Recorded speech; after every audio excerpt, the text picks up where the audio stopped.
अस्सलाम वालेकुम everyone, welcome to my another blog. उम्मीद करती हूँ आप लोग जहाँ कहीं भी होंगे ठीक होंगे।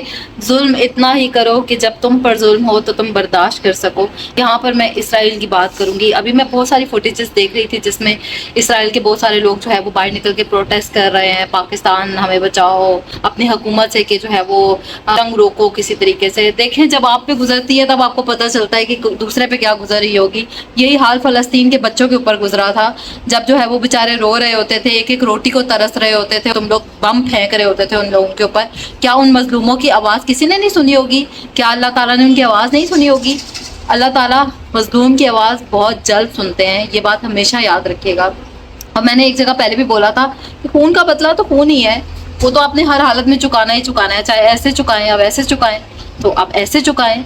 अब क्यों रो रहे हैं आप? इसराइल के जो प्राइम मिनिस्टर साहब हैं वो टीवी पे बैठ के क्या बोल रहे थे कि मजलूम लोगों पे जुल्म हो रहा है, जो ईरान ने बेगुनाह लोगों के ऊपर जो है वो बमबारी की है, हम उसको माफ़ नहीं करेंगे। तब जो है वो फ़लस्तीन के बच्चे मर रहे थे, फ़लस्तीन बच्चों के ऊपर जुल्म हो रहा था, तो उन बेचारों ने किसी का क्या बिगाड़ा था? उन्होंने भी किसी का कुछ नहीं बिगाड़ा था।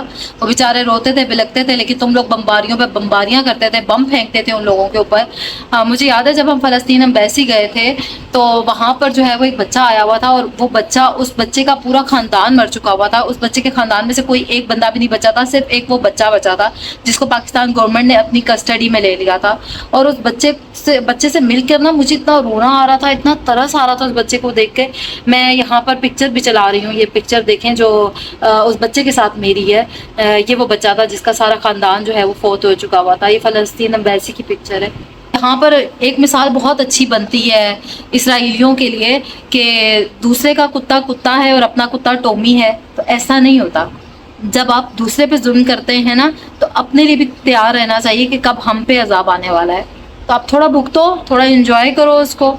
इसराइल में भी मर रहे हैं बहुत सारे लोग, बहुत सारे घर टूटे हैं कल भी। आप यकीन करें, इतना सा भी दिल में दर्द नहीं हुआ, इतना सा भी।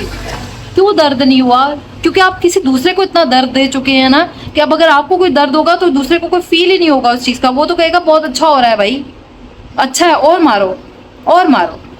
और मैं यहाँ पर ईरान के बारे में एक बात कहना चाहूँगी। मेरी तरफ से ये सलूट है ईरान को कि इतने सारे मुस्लिम मुल्क हैं हमारे पास, कोई एक भी, किसी एक ने भी फ़लस्तीन के लिए स्टैंड नहीं लिया। सिर्फ एक ईरान था जिसने फ़लस्तीन के लिए स्टैंड लिया। तो यहाँ पे एक सवाल तो बनता है करना, क्या इतने सारे इस्लामी मुल्क में से सिर्फ एक मुसलमान मुल्क था? सिर्फ एक में इतनी जुर्रत थी, इतनी ताकत थी कि वो इसराइल के ख़िलाफ़ खड़ा हो सके? मुझे याद है, मैं यहाँ पर सबकी बात करूँगी। हम लोगों एज ए इन्फ्लुएंसर अगर मैं बात करूँ तो हम लोगों को मना किया जाता था, हम लोगों को डराया जाता था इस चीज़ से कि आप लोगों ने फ़लस्तीन के लिए कुछ नहीं लगाना, आपके पेजेस बंद हो जाएंगे।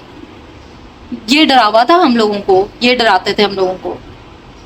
तो देखें, इतनी ताकत इंसान में होनी चाहिए। हम जब फ़लस्तीन एम्बेसी गए थे तब भी हमें इतना बोलने की इजाज़त नहीं थी, बस हम उतना ही बोल सकते थे जितना हमें कहा गया था, इससे ज़्यादा हम नहीं बोल सकते थे कुछ भी। तो यहाँ पर ये सोचना चाहिए कि जुल्म ज़ाती आप कब तक करेंगे? कब तक अल्लाह ताला की लाठी खामोश रहेगी? और वो जब चलेगी तो फिर कैसी चलेगी? ऐसी चलेगी कि बर्दाश्त ही नहीं हो रही है।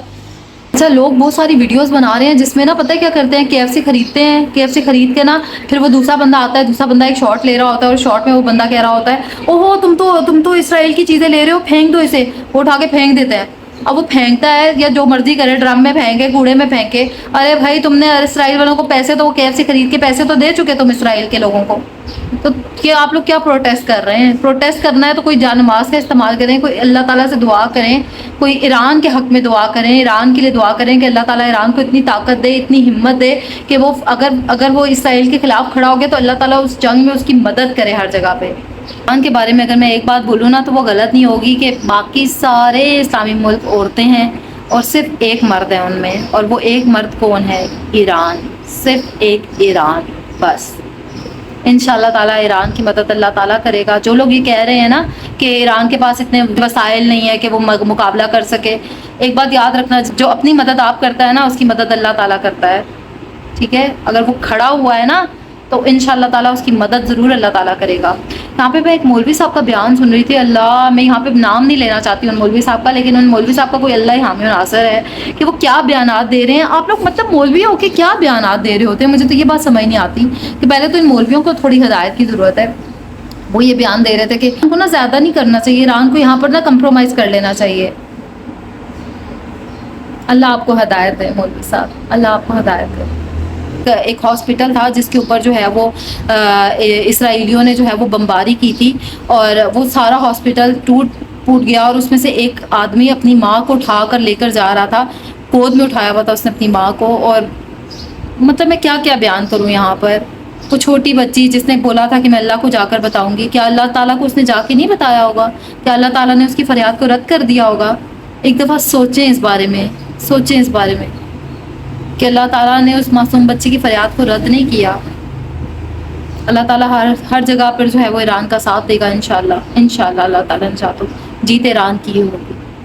امید کرتی ہوں میرا یہ بلاگ آپ لوگوں کو اچھا لگا ہوگا۔ اگر میرا بلاگ آپ لوگوں کو اچھا لگے تو میرے چینل کو سبسکرائب کر دیں، بیل آئیکن کو دبا دیں تاکہ میرا ہر آنے والا نیا بلاگ آپ لوگوں تک پہنچ سکے۔ اللہ حافظ۔